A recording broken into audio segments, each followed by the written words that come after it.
Hello, good morning mga lods. Ayan, pupuntahan natin yung na-stroke na hindi masyadong makatrabaho mga lods. Ayan. Nag-iisa na lang siya sa kanyang buhay mga guys. Ayan. Ayan, dito na tayo mga guys sa bahay niya. Ayan siya mga guys, mga lods. Ayan, nag-iisa na lang siya mga lods. Sisibak ng kahoy, nag-iisa na lang siya namumuhay. Minsan nagpa-part time, nagwawalis dyan, kunting tulong ng mga tao, pambili lang ng ulam mga lods. Ayan.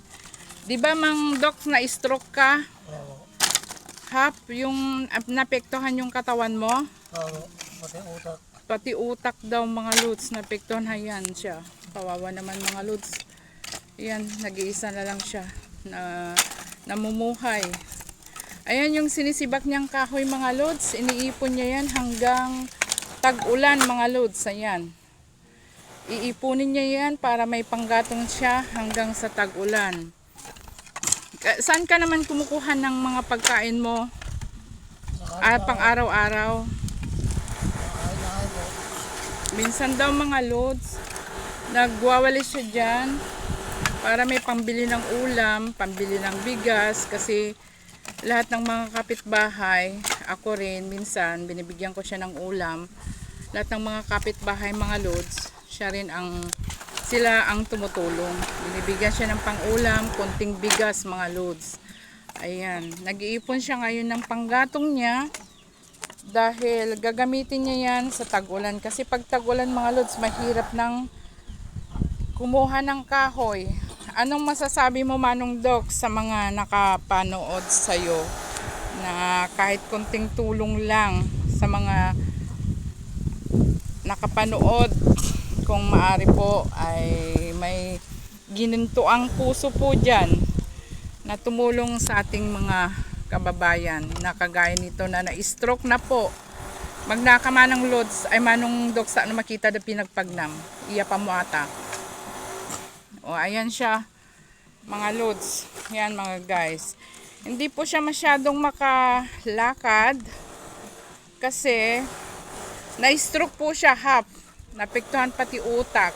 Pati yung pagsasalita niya rin ay medyo hindi masyadong makasalita. Hindi mo masyadong maintindihan. Ayan na yung iniipon niyang kahoy. Ganyan siya maglakad. Ayan. Hindi po siya masyadong makapaglakad mga guys. Ayan. Naapektuhan po ayan, ganyan po.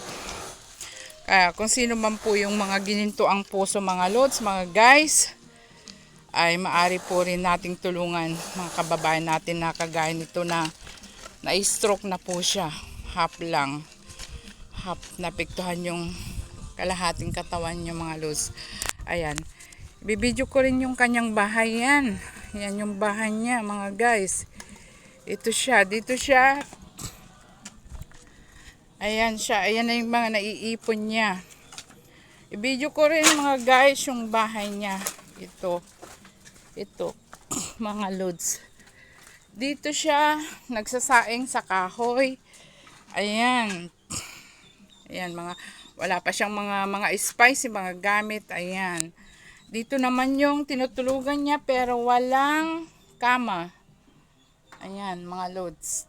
Dito lang siya nakatira. Dito rin yung mga gamit niya na napaka dumi mga lods. Ayan. Siyempre, siya na lang nag-isa. Siya na lang nagtatrabaho sa sarili niya kahit hindi niya kaya. Ayan, naghugas sa pinggan niya. Dito siya mga lods. Mga guys, ayan. Diyan yung lamesa niya pag siya ang kumakain. Ni walang upuan mga lods. May upuan dalawa dito, plastic mga lods. Ayan. Dito po siya nakatira. Dito yung saingan niya. Siya na lang pong namumuhay mag-isa mga lods. Ayan siya. Ayan. Nag-iipon na siya ng kahoy mga guys.